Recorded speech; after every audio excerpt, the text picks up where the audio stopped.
Hello students, today I am starting your physics, and in that first of all we'll take chapter number 8, current electricity. So electricity, what does this term mean? Electricity is the presence and flow of charge. There are two things, okay? Charge can be present or charge can keep moving. So on the basis of this, whether the charge is present, it is static, or whether the charge is moving, the electricity is of two types: static electricity and moving electricity. Static electricity, static means something which is not changing its state, which is something which is stationary. So static electricity we have studied in earlier classes. Through an example I will explain you what we have studied earlier.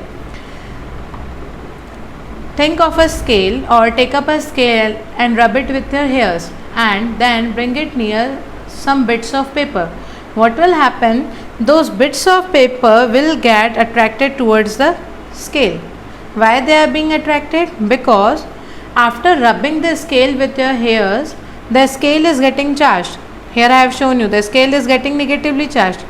And if the scale is negatively charged, the bits of paper should be positively charged. Therefore, it will attract the bits towards itself.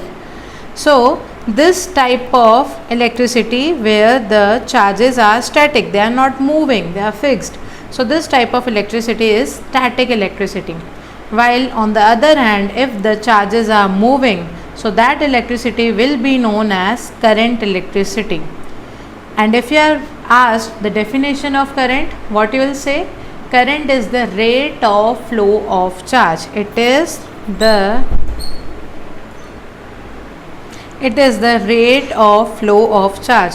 In physics, if the term rate is used, it means you have to divide something or some quantity by time. Okay, so rate of flow of charge, for charge I have used, means the symbol generally used is Q. And when we are saying rate, it means we have to divide Q by T. So this will be I. Current is rate of flow of charge, means charge flowing per unit time. That will be known as current.